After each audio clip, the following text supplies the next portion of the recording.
Hi, I'm Ms. Parrott, and this video is about analyzing pedigrees of autosomal traits.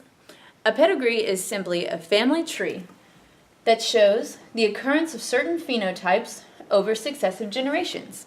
And a pedigree, we can use that to determine the mode of inheritance and the genotypes of the individuals within the family. We can also determine whether the allele is recessive or dominant, and also whether the gene is autosomal or X-linked. Here are two pictures of pedigrees, and you can see this one shows only the phenotypes, and this one we can determine both phenotype and genotype just by looking at the diagram.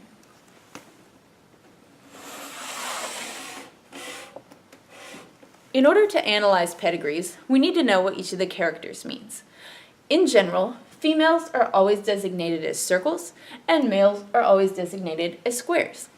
If an individual's circle or square is blank, that means they are unaffected or do not show the phenotype of the allele of interest. If it's colored in, the individual is affected by that allele.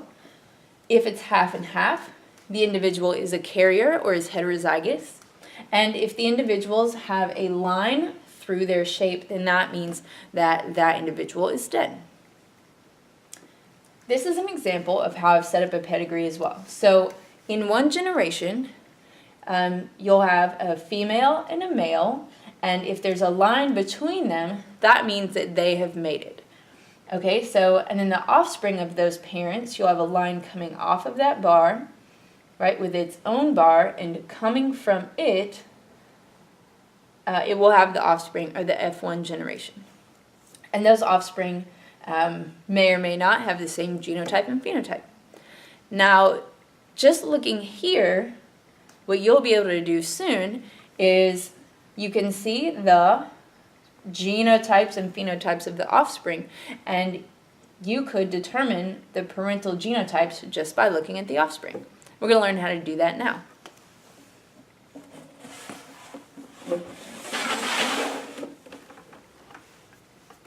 Here's my example. I want you to take the time to draw out this pedigree because the next few slides you're going to have to be referring to your own diagram as we go. So in my pedigree example, in my P generation, individuals 1 and 2 mated and had 4 offspring. Individual 1 is not affected by the gene of interest, and number 2 is affected with it.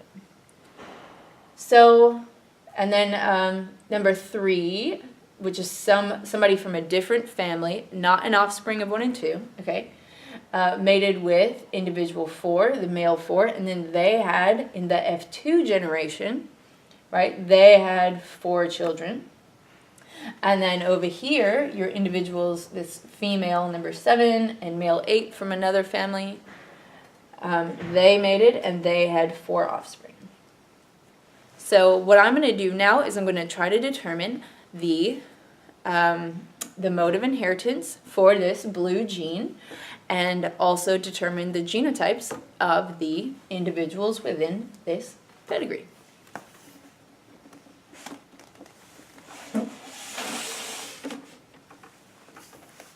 So in order to do that, I need to make some observations. So a few things I observed. One is that there was no difference in whether males or females had the trait.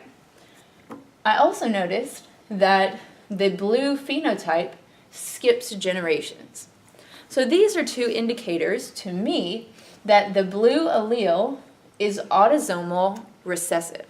So because there's no difference in the male-female ratio, I would assume it's not sex-linked, so it wouldn't be on the X.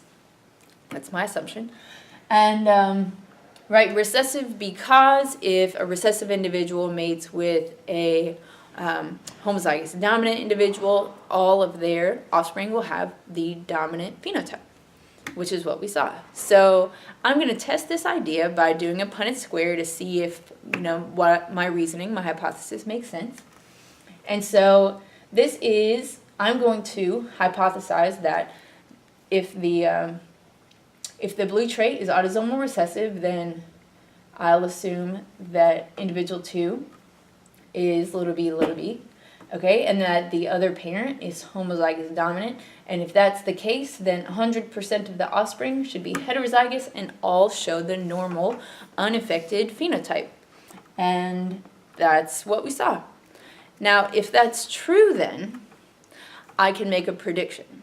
So if my hypothesis is correct and individuals 4, 5, 6, and 7 are carriers, then if I cross one of them, if one of those F1 individuals bred with another carrier, then 75% should show the unaffected phenotype and 25% should show the affected phenotype. So I figured that out just to draw that prediction in a Punnett square. We're going to make individuals number 7 and 8, right? And so again, if we're assuming, based on my conclusions, that individual 7 is heterozygous, and then using our prediction, right, we're going to assume that number 8, if they're heterozygous, then we should see 75% unaffected and 25% affected. And those are, in fact, the results that we see. And so my hypothesis is supported by the evidence from this family.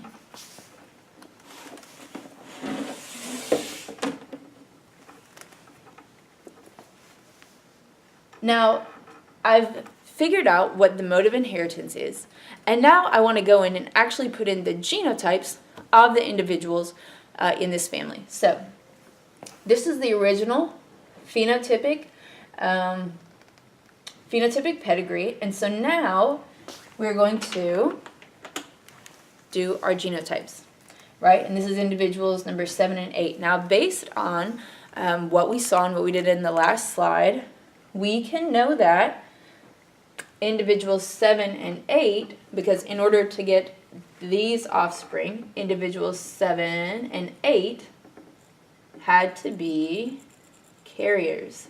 They had to be heterozygous.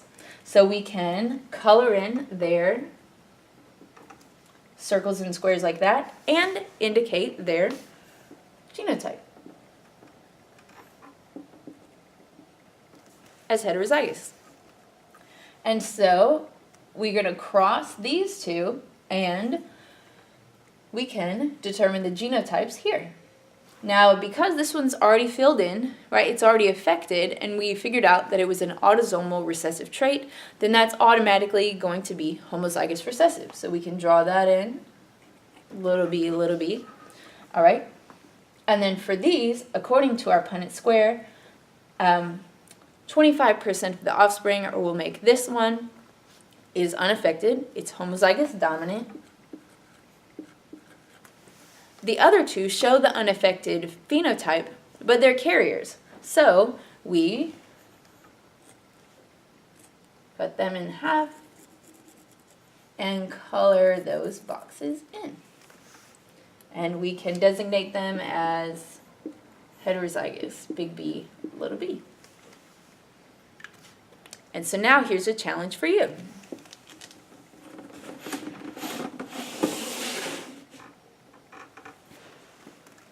Looking back at our original big family tree, I want you to try to determine the genotypes of individuals 3, 9, 10, 11, and 12. So this is on the left-hand side of your original family tree. So we don't know the genotypes of person 3 or any of their offspring, but we do know from our previous work that person 4 is a carrier. I want you to give it a try by first making observations, forming a hypothesis about what the genotypes would be, draw a Punnett square using your hypothetical genotype to predict the results, compare the actual results to the Punnett square prediction, and then determine whether or not the results support or reject your hypothesis. Give it a try.